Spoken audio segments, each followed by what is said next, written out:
শুরুতেই প্রতিপক্ষের দৃষ্টি আকর্ষণ করছি। আপনারা বারবার বলে গেলেন উচ্চশিক্ষার সহজলভ্যতায় দেশে বেকার সমস্যা বৃদ্ধি করছে।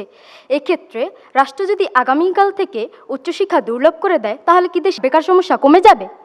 ধন্যবাদ মাননীয় সভাপতি, কিছু বলার সুযোগ করে দেওয়ার জন্য। বিতর্ক চলছে, বিষয় নির্ধারিত হয়েছে, উচ্চশিক্ষার সহজলভ্যতাই দেশে বেকার সমস্যা বৃদ্ধি করছে, বিপক্ষে অবস্থান করছি। মাননীয় সভাপতি, আমার দলের প্রথম বক্তা ইতিমধ্যে বেশ কিছু কারণ উল্লেখ করেছেন, সে কারণগুলোকে আমি দ্বিতীয় বক্তা হিসেবে তথ্য উপাত্ত ও উদাহরণের মাধ্যমে ব্যাখ্যা করছি।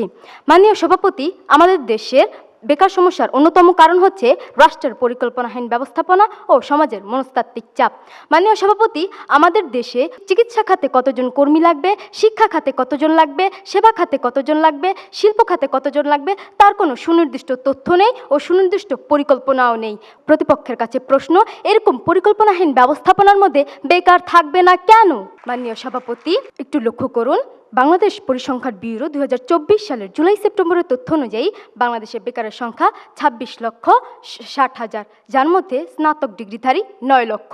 মাননীয় সভাপতি, আমাদের এই নিচু মানসিকতার সমাজ ব্যবস্থায় যখন একজন তরুণ বেকার জীবনযাপন করেন এবং বারবার চেষ্টা করার পরও কাঙ্ক্ষিত চাকরি পেতে ব্যর্থ হন, তখন তিনি আশা করেন কেউ তার মাথায় হাত রেখে বলবে, তুমি যা কাজই করো না কেন আমরা তোমার পাশে আছি।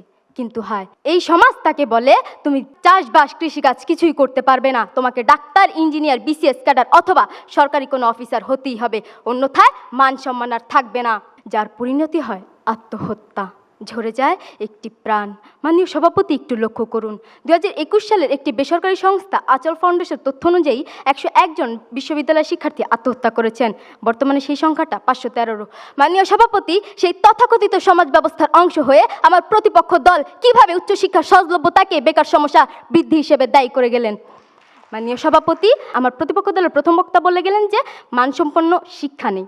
মাননীয় সভাপতি, একটু লক্ষ্য করুন, চতুর্থ বিপ্লবের যুগ, যেখানে যুক্তরাষ্ট্রের নাসা মঙ্গল গ্রহে মানুষ পাঠাচ্ছে, চীন এআই ও রোবোটিক্স নিয়ে গবেষণা করছে, উদ্ভাবন করছে, এবং জাপান স্বায়ত্তশাসিত ড্রোন আবিষ্কার করছে, সেখানে আমাদের দেশের তরুণরা এখনও ব্যবহারিকে এঁকে দেখাচ্ছেন ফুসফুস কীভাবে আঁকতে হয়, রোবটের কয়টি পা অথবা হার্ট কোন দিকে থাকে।